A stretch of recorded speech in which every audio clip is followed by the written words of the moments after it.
Alright, let's get started with the setup. Like I said, the game is a deck building game and it plays 2 to 4 players. So the first thing that I'm going to do is I'm going to go ahead and set out the goal here now. As you noticed in the components video, I could have it stand up, but for the purposes of this video, I'm just going to lie it flat.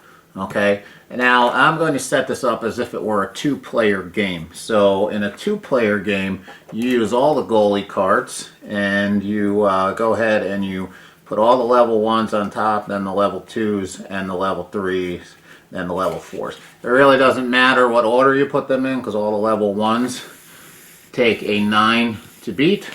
So I'm just going to leave them in what order they're there, but you have some desire to take out one goalie first, be my guess. So you put the goalie there like that, and you also put the puck next to the goal as well. Now the first thing you should do actually is randomly deal out the captain cards or choose the captain cards. Anybody plays my game with me is going to go ahead and choose, but I'm always going to be taking Jonathan Toews. So Toews has a +1 power for each different maneuver you play during the turn. So we're going to say that I have Toews here, and then we'll go ahead and say the other player over here has Sidney Crosby. So you're going to go ahead and give each player a captain card. And then you're going to go ahead and distribute their starting deck. Their starting deck consists of 7 pass cards. That's 1, 2, 3, 4, 5, 6, 7. So we've got 2 starting decks started there, 7, and then 3 tangled on the board cards, or 10 cards total. We'll put the rest back in the box. Then of course you would go ahead and shuffle these up. So, because I'm going to be setting up scenarios in a minute, it's not really going to matter. But we'll go ahead and shuffle these and give these to Ghost Player 1. And then we'll shuffle these, not very well I might add, and give them to myself. Okay. Now, you're then going to want to kind of set up the board, and there's a nice picture in the manual which shows you what to do, but essentially you're going to go ahead and take the slap shot cards. Go ahead and put the puck on the goalie. You take the slap shot cards and you go ahead and put them on one side, and then you take the penalty cards and you put them on the other side. These cards are all the same, so there's really no reason to shuffle these at all.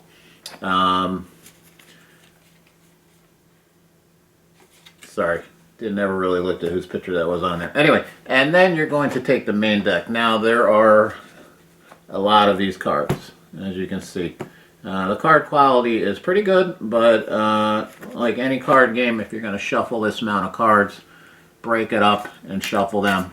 I've already done so beforehand, and so what you do is you lay these out here and then you deal out a starting stack of 5 cards to what we call center ice. I'll actually put them this way, although actually probably not going to matter because you can't see it at this distance anyway. So got 2 attackers, a skill card, another skill card, and a maneuver card. So now that we've done that, the game is set up. So let me explain some things and then we'll walk through some scenarios. So on your turn, okay, the first thing you're going to do, so I'm going to go ahead and deal myself a hand. And leave that there. I kind of like to do it like this. On your turn, the first thing you're going to do is if you have any penalty cards in your hand, like so, you need to display them because they're a waste and you can't do anything with them. If at any time you have 2 penalty cards in your hand, whether from playing cards and drawing more from your deck or just from the initial draw, your turn is kaput. It's over. You're in the penalty box. Now the main difference between this game is and some other deck builders is, like I said, we're trying to score on these goalies. This goalie has a power of 9. All the level ones do. So we need a power of 9 or better to score on him. And when we do, we take him and then we slide him under our captain card. However, the main one of the differences about this game is at the start of your turn, you need to either choose whether you're going to shoot on goal or not. If you shoot on goal, we'll get to that in a minute, but if you don't intend to shoot on goal, what you're going to do is you're going to go ahead and play cards from your hand. And this is how basically you build your deck. So I have 3 pass cards and 2 tangled on the board cards. So basically these are a waste, and each one of these says +1 power. So I have 3 power. So really the only thing I can buy right here is this maneuver card called Forecheck, which says put up to 2 attackers from your discard pile on top of your deck.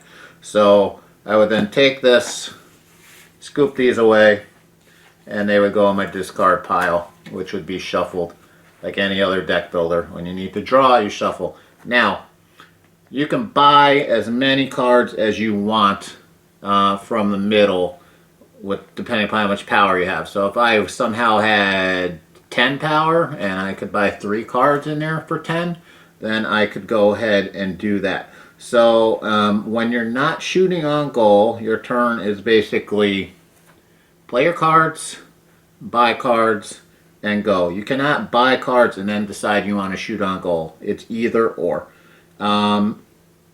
After your turn's over, well, at the end of your turn, you basically place all the cards that you played and any remaining in your hand into the draw pile. Then you draw a new hand of 5 cards. In this case, we start with 10. And then if any of the slots on center ice are empty, you fill it. Pretty simple.